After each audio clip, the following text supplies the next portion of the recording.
Hi everyone, welcome back to the special edition of Voice of Evidence. I am here with my co-host Rocco Distefano and Dr. Jayla Marca. And today we're going to talk about how 2020 transformed our lives and what do we got, what going for 2021 really? I mean, what can we expect? Predictions, forecasts? Yeah. So speaking of predictions and forecasting, I want to talk about mental health, micro-tracking, and medical freedom. So we got a lot of topics to cover then. Pretty much, yeah. Okay. What do you want to start? Start with mental health. Sure, we can. I think 2020 has shown us all that the pressures of this pandemic have affected every single one of us. And I think where it was most evident was especially in the children. And so we learned a lot from the stay-at-home parents, because everybody was stay-at-home parents eventually at one point or another, and from the teachers, especially the ones that were working remotely and they had to manage the kids. We also learned that the stress of being by yourself and not being able to participate in the activities that we used to do on a daily basis, like going to the gym, for example, or normal shopping as opposed to shopping that was required. Right. So for me personally, I enjoy shopping. Shopping is a fun thing to do for me. I don't look at it as a burden. During the pandemic, we really didn't have that option for a large portion of it. Granted, in Los Angeles especially, we were lucky for a while. Recently, things have taken a turn for the worse, but nevertheless, the ability to be free to go out, to meet with friends, to play sports together, to have gatherings, to have a nice dinner, we had to transform all of the way we thought. Now, there were some upsides too, as far as that goes, because we spent a lot more time with our families and our friends at home. Right. And so that part of it wasn't bad. At least for me, I got to use my cooking chops all over the place, and that was good. I enjoyed that. But granted, this was only for an intimate setting. There was not a lot of people over, ever. Right. We followed the rules. So what lesson did you learn for 2020?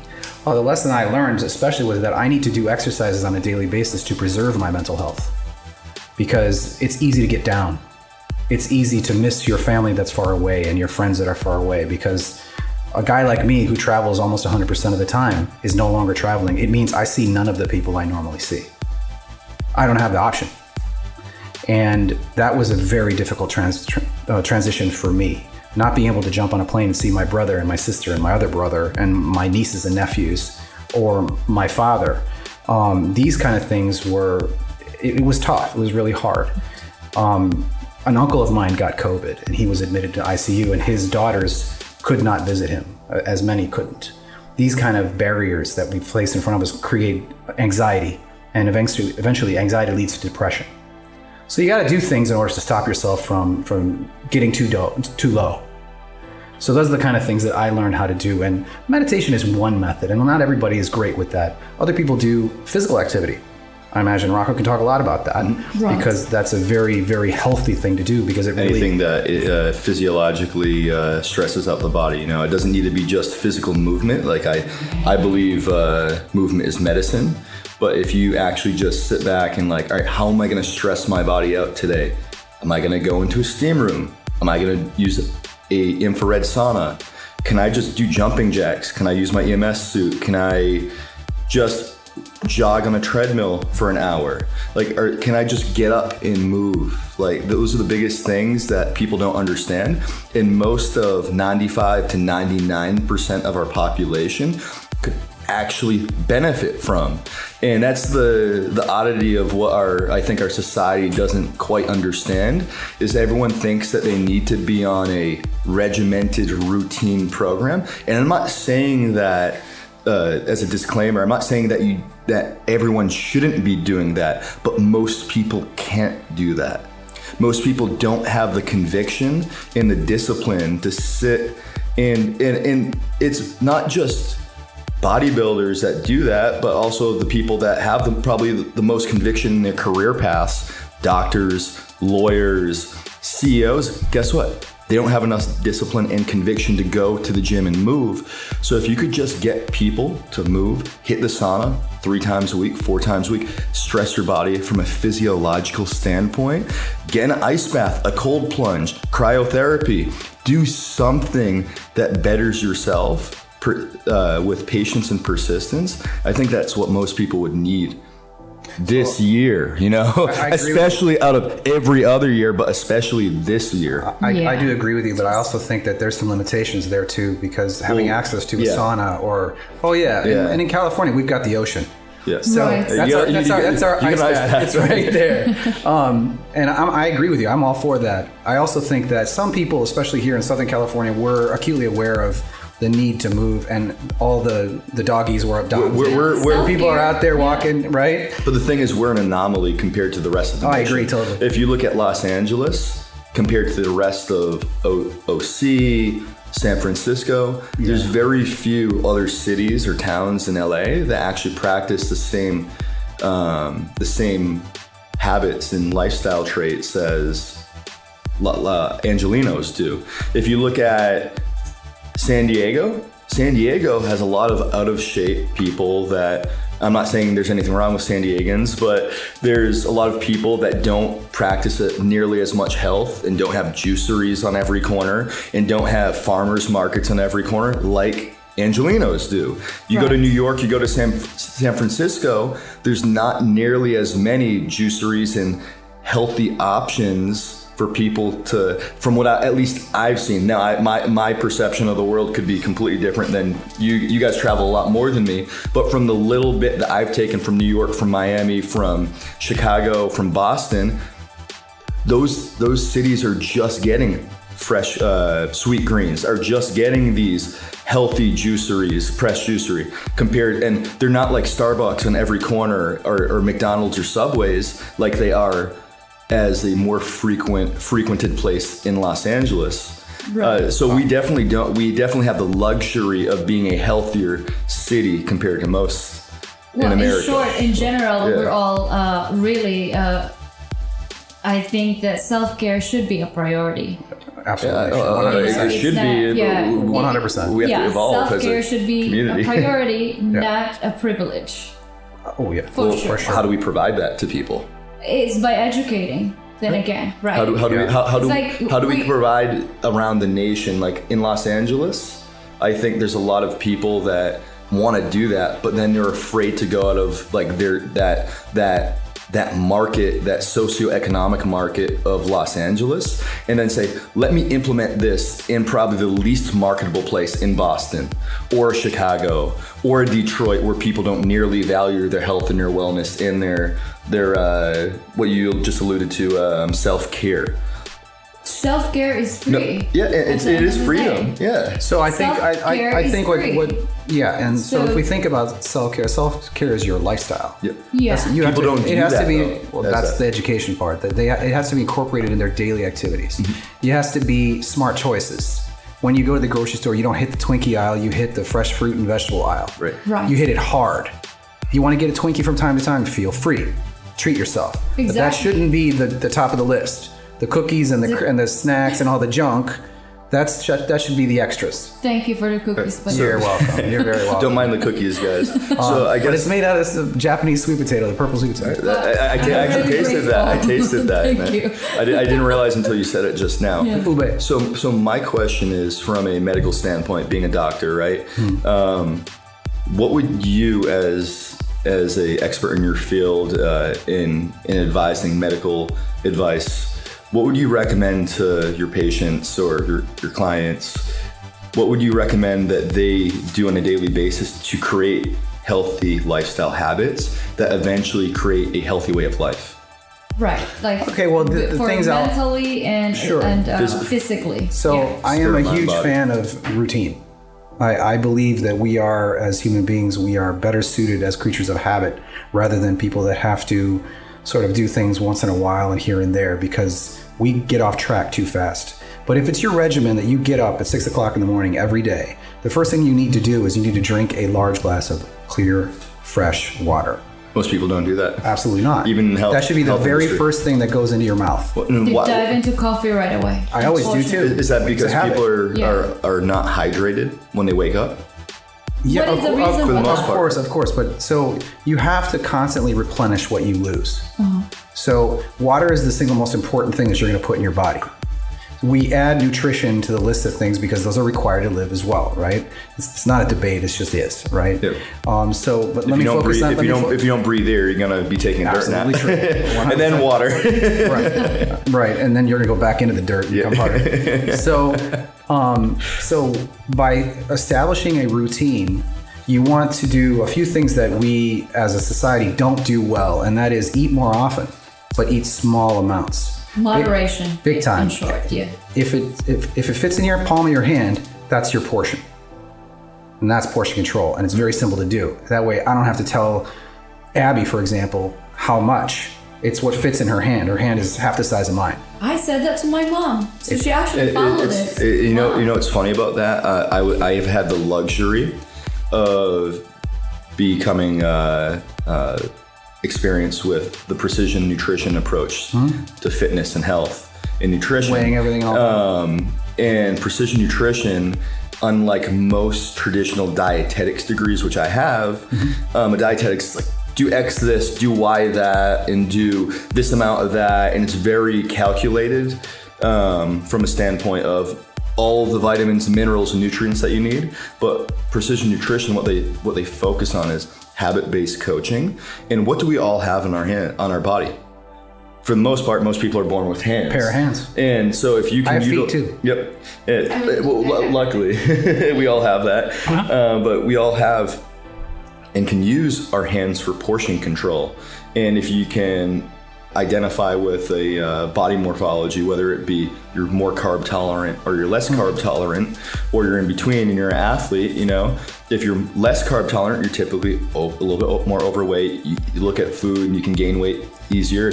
If you don't look at food, or if you can look at food and you can eat as much of it as you can, you really don't gain a pound. You actually lose weight. You're natural and ectomorph. And I hate you. Right. And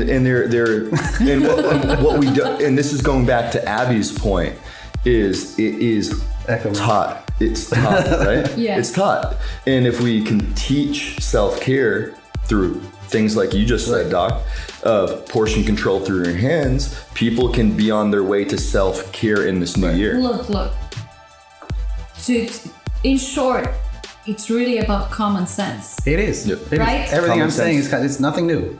I'm not reinventing anything here. Right. But what I would say to people to move on with is let me just finish the thought and then we can go on. Right. Because everything you're saying is true, and I agree with you. With the habit of starting out with that glass of water, and then what's the next thing you should do when you wake up?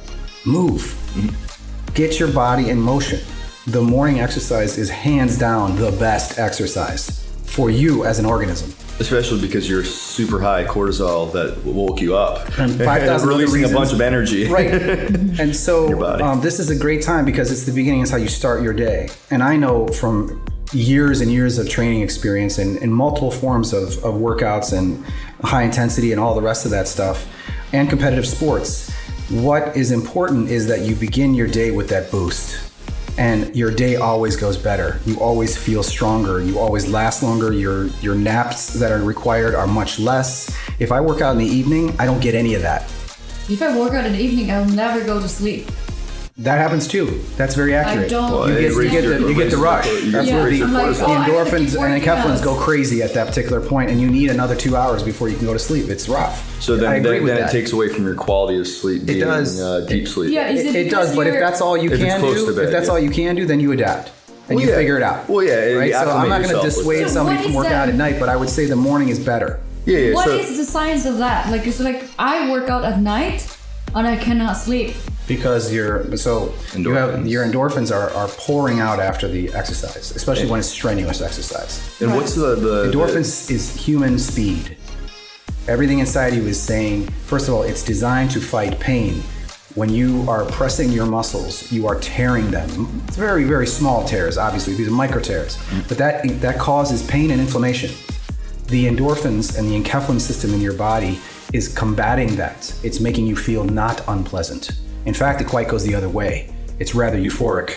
Absolutely. And you get the same release during orgasm and during sex as well. So there are benefits to all these things. So you it's should all have connected. sex at nighttime, only in the morning. You should have sex all day long. That's what, If you have the time and you can afford not to work, go for it. And maybe that's your working lifestyle, then that's perfect. Anyways, the back on track is this. So another thing I want to mention is, as far as this regimen is concerned, this daily routine, these habit forming things, it becomes automatic. Automaticity in humans is a wonderful thing. You stop thinking, you just do. Right. What do the military do best? They train their people to do things automatically. They don't have to think at all about what they're doing because they have done it so many times. They've gone through all the steps. They've thought about it deeply for so long that it becomes part of them. It's innate at that point, and that's really valuable, especially when they need split-second decision-making and rapid action. Now with us, of course, we're not fighting anybody. We still need that automaticity because that way we can keep doing it. Quality of life. Yeah. Better quality. And the other thing I would recommend very, very, very highly, especially during this situation where everybody's working from home, we're doing Zoom meetings. I hate meetings. Hate them with a passion because they suck the life out of me. You're sitting in this chair and you got the Zoom thing going on, or you're just on the phone or whatever it is. I want to do anything except this. It's not the same. It's not. The face-to-face interaction with the people you work with and your loved ones is not the same when it's over a video feed or Absolutely. if it's on the telephone. It's not as intimate. Absolutely not. Yeah. Plus, you don't read body language anywhere near as well on a camera as you do in person. Yeah. There are micro gestures that you pick up in person very rapidly.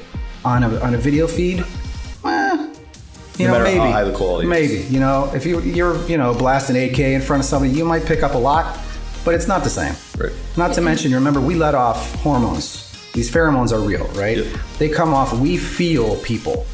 You don't need to necessarily be touching them to feel what they feel. To feel the energy and the, yep. That's kind of like my worries when everything becomes virtual, unconscious. And we're robots. What's gonna happen with human interaction? Oh, it's already gone to crap. It's already there. We're already there. Look at this TikTok generation, right? Right, yeah. They're in love with their phone. They communicate in every way through their phone, not face to face. These kids and young adults have zero ability to relate to another human being. And I mean, obviously there's exceptions. My brother's kids, for example, he forces them with his wife to have normal interaction with everyone. So they are, even during the pandemic, they are still, they're required to have face-to-face conversations. They're not allowed to have the phone and text them when they're next to each other and that kind of stuff. It's not tolerated because they want them to still maintain love and affection and kindness from their mouth to the other person's eyes. So how do you overcome any type of mental health issue, really? Getting to that. So what I was going to say along with that is, while you're doing these Zoom meetings and you're distancing yourself, whether you realize it or not, from other people, take a break. Get up, walk around. Every single hour, really every 20 minutes, you should get up, you should walk around, grab a glass of water, go to the bathroom, do whatever you got to do, whatever. But do that and give yourself a timeout. Timeouts are really important for us as well as kids. You got to have that thing where you just turn it off, take a few deep breaths, tell yourself you're doing a good job. Self-praise is really important. You start telling yourself negative thoughts, you believe them. We were touched on that earlier today, but that is a fact. Mm-hmm. Right. The self-sabotage, imposter syndrome, all that kind of stuff that we do to ourselves, that is really what gets us. All the suicides you've heard about during this pandemic, 100% of it is. And we all do it. There's no exceptions. I do it too.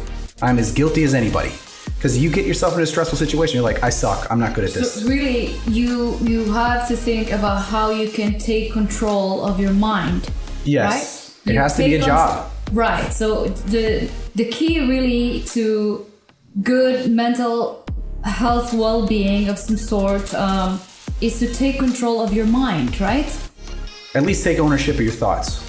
Right. Yes, and I would say use cues to remind yourselves. If you're a kind of person that likes Post-its, put them all over the place. Say things like, I'm a good person. Or, did you remember to smile? Or, oh, by the way, when you're on the telephone, smile. They can hear it. It's not a joke. When you're talking on the telephone, if you don't smile, the person on the other end of it knows you're not happy. Right. There is an inflection that we do with our mouth that changes the way we speak. Exactly. It's totally true. So when you smile, you smile through your mouth and your eyes. Right. It comes through in your voice. You can't really fake it. Yeah. it's uncomfortable to fake it, because then it's like, well, so you're not happy? Yeah, you can definitely even when it's perceived in movies, even though that's acting, right? You'll see what they exaggerate of the difference of the inflection points of your voice.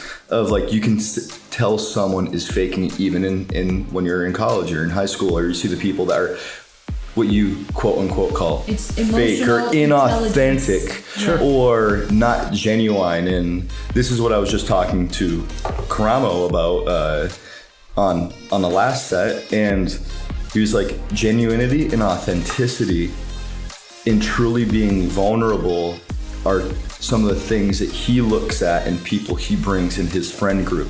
If you can truly be vulnerable, that means you're being, guess what? Your true, authentic, genuine self. And if you can be your genuine self, but still with some affirmation and conviction, eliminate the negative self-talk and replace it with positive affirmation, positive visualization, you're gonna live a higher quality of life.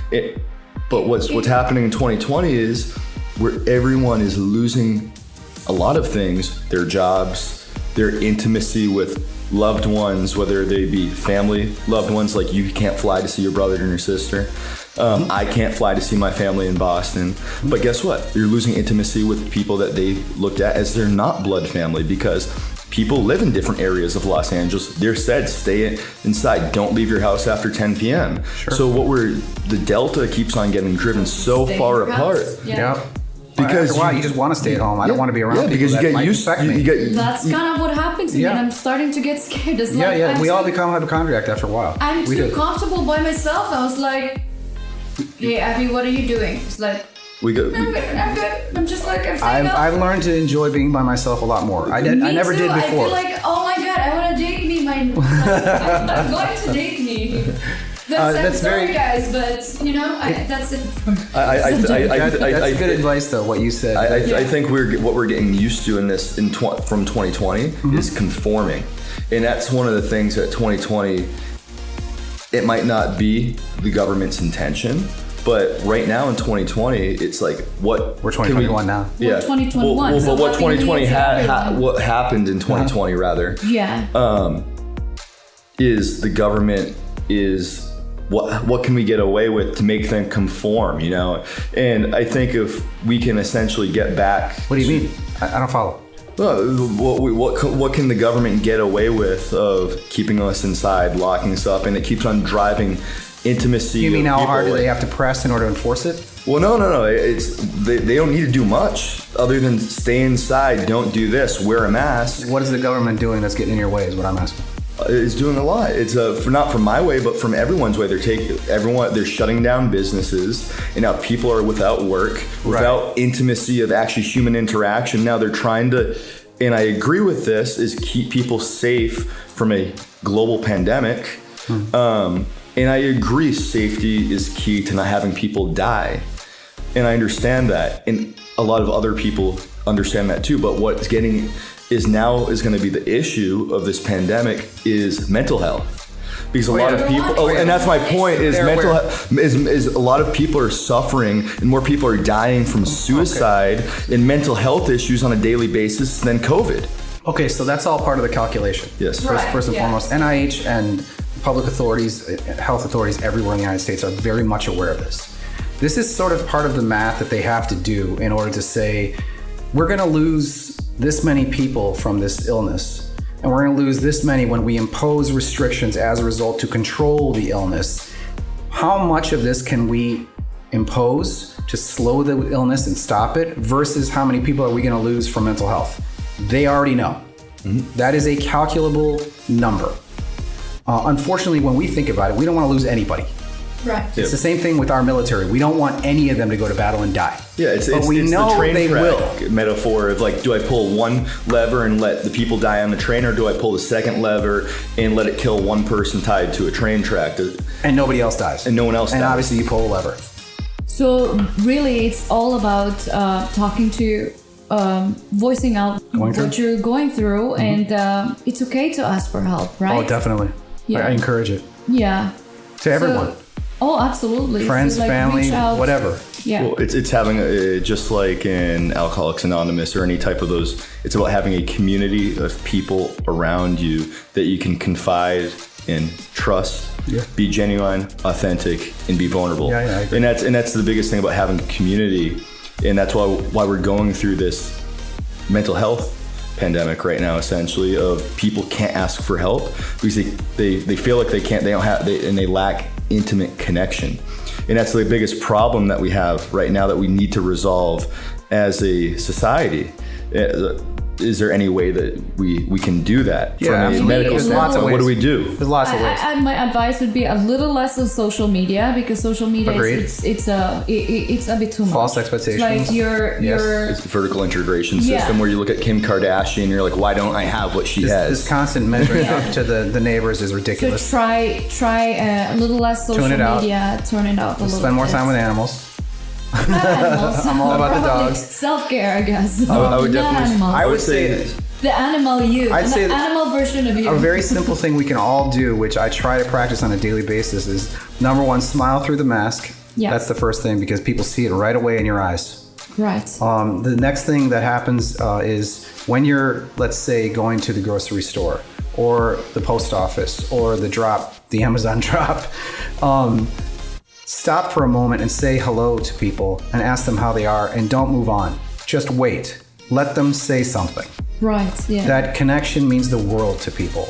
It's not the California, hi, how are you, and keep moving. Yeah, it's not like, hey, What's up? And what's up? And then can you show me the direction to Beverly Boulevard? Exactly. Instead of pointing where it is, it's better to actually assist them, It's right? about being genuine and authentic with your response. Exactly. And spend a little more time with the guy that's checking you out in the grocery store, the gal that's there, the people that are serving you, or whatever they may be, even if it's just for a to-go order or whatever. Just ask them how they're doing. Exactly. So it's like we had to basically encourage everyone. It's encouraging intimate, kind of a global emotional kindness. connection. Yeah. Because that's what we Kindness that's is what free, that's what we It lack. is. It costs us nothing. In fact, the benefit we get back from the kindness is many fold more than what would it cost us. Yeah. So we covered the mental health part. That's basically taking control of your mind. Now let's talk about micro-tracking.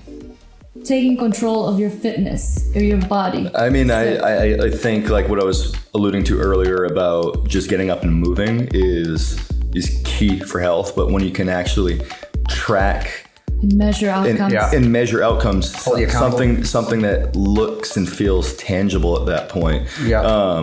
Because you can now see the quality of your sleep. Yeah. Quantified. You can see the quality of your activity quantified. You can see the quality rather than perceived rate of exertion of like, I felt like I did a 10, but it actually wasn't a 10 out of 10. So you can now, like, whether it be the Whoop band, whether it be the Owie smartwatch or the band or your Apple Watch. Or the wearable. Or any EMS. wearable heart rate variability tracker. I think what we're very blessed with in modern day, and it will continue to evolve, is these wearables that track your sleep, that track your heart rate variability, that track blood oxygen saturation, and can Glucose monitoring. constant blood glucose EKG, monitoring, and fast your blood body glucose composition. So if you can track these things on a near daily basis, if not weekly basis, and then you can get real-time quantitative results that then you can reflect on, like you were talking about earlier, you're actually going to start being like, oh, I woke up in the morning, I had a glass of water, my stress or my strain level from today, if that heart rate variability tracker does that, was actually a 10 today. I actually didn't stress my body out as much because of that glass of water. Now, it might not be directly because of that, but because you got up, you drank water, you practiced gratitude, you moved in the morning, your strain was less, but you still worked and it still felt like a 10 out of 10 from a perception, but you actually feel more recovered now. And that's a great thing about this wearable technologies. You can actually get tangible feedback in a moment's notice that now you can reflect on and be like, oh, that does make sense. It might have indirectly impacted this, but I can put two and two together and be intuitive and weigh the options of like when I don't drink water in the morning and I sleep less than 6 hours, I feel more tired, and it actually relates in the data. Right, and the beauty of it, it's available and it's not expensive anymore. Not at all. It's not like up to cheap, lunch. really. Yeah, exactly. Yeah. You can do a side-by-side comparison. It's all the same at the end Absolutely. of the day. I mean, So- I'll still save a few dollars when you do it, but the thing that I like about it is I think of these wearables as electronic reminders. Right. It's like your phone is your external brain, essentially. 100%. It's my organizer of my life. Yes. Right. It's how I connect to the world and how the world connects to me. The wearables are such a great advantage to us as far as forming habits is concerned. Like you said, when you have that data set, you can make a very brief comparative analysis, and you don't need to be a statistician. You don't need to be a genius. You don't need to be anything to know that some days are better than others. Yep. Right. And if you just take a little look and say, what did I do different?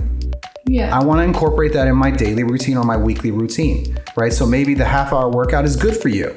Yeah. Maybe 45 minutes, maybe an hour, whatever it is. Maybe you'll figure it out. Exactly. Well, and that's the whole thing about Health. That's the whole thing about these fitness. That's the whole thing about these wearables is it allows you to have habitual practice, and you're like 30 minutes works for me. When I was doing 30 minutes, look at it's right here on my watch. It's right here on my smartphone. You can see Yep. it. You can see, oh, I was doing 15 days in a row when I was doing activity for 30 minutes at a time. But as soon as I bumped it up to an hour and a half, I worked out once a week. Sure. I do that too. Sure. Yeah, like I'm basically. Very true. I love the idea of basically gamification of everything, Me too. right? Me too. I'm like so proud that like this is what I've done today. Like But you walked should be. 10,000 steps. I did this. You totally should be. You got to celebrate. Yeah, you got to give so- yourself props. You got to do the self-soothing process. Celebrating and taking actually joy in the small victories and the small wins. Yeah. And that's what I like to rub it in my friends' faces, actually. Me too. Hey, I like to say, 10,000. did you do your workout? but- Because I did. I do that to all my friends. So I basically screenshot my steps and send it to everybody. That's good. And I brag about it. Yeah. Like, I did 10,000 steps. What did you do? It today? counts. What Some these of my friends is wearables like, do. I did 20,000 today. It's like, yeah. So then maybe tomorrow you'll do more. What these That's exactly what I'm saying. Right? what these wearables actually do now is create a sense of community. Yeah. Because now, for instance, an Apple Watch or whatever you have, a lot of these fit trackers, Or Yes Fitbit Doctor. or Yes Yeah. Doctor or whatever they are, you can in real time see what your friend has if you share it with their community. You're like, Yeah. oh, like Susie has done 15,000 steps today and Rocco has done 7,000. What has she been doing? She's been up since 5 a.m. And same thing with the Whoop band. You can see what other people are doing for strain scores and what their sleep quality was. Right. And the great thing about from a community standpoint is it creates a feeling of intimacy, of connection. It does create a little bit of competition, which is great. It's good. Which is great good. because Keeps you it active. keeps you active. I'm not quite up on that community part of it with the apps, but I just do screenshots and put it on Well, yeah, I do Facebook. that too. And I'm just like, I did this. Well, and I Facebook brag about everything. yeah. I brag about like, here, this is how much how much Yeah. I slept. or Instagram or whatever. that kind of thing, whatever media platform you decide to do it on, whether it be Apple Fitness, whether it be Yes Doctor, whether it be Awi, whether it be Whoop, It'll never be Apple Fitness. Share. whatever it is, if you share it Share through a it. media Yeah, platform, definitely. what it does is Yeah. it creates a sense of community because right. those That's- those people of like energy are going to be like, come on, man, you got it. I got And 11,001. that's the best way to spend time in social media. Yeah. Share your fitness outcomes. Yeah, actually, honestly, encourage everyone. to right? piggyback on that, I have one of these balance board things. And they have a community on Facebook, and it's probably one of the kindest, most encouraging communities I've ever been a part of. And that's Yeah. that's how I introduced you to society. that. Yeah, you did. That's how society should be, though. Absolutely. And somebody posted that blurb on there for 2021 and said that I just want to say that the encouragement that I've received has got me from only being able to on my knees for 1 minute to now on my elbows for like 5. And this poor person was gigantically obese. weeks. Yeah. Just horrible. Well, and they're still going at it though, like fighting through it. It's like, yes, this is what you should do. The sense of I do community. plans on it for about 3 minutes now. That's hard. Yeah. The sense of community, though, is what the point I'm trying to make of these wearables. Totally agree. So when you have a wearable technology, whatever technology it is, if it's wearable and it can get quantitative results and then give a quality of community around, a sense of community that drives quality of what you're doing,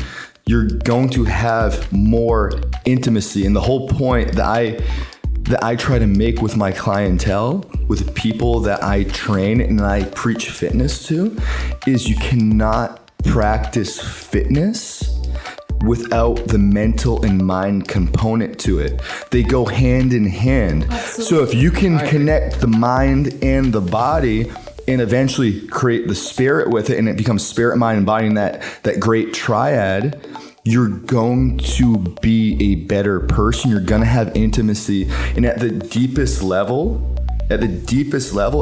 everyone craves affirmation from themselves and from other people.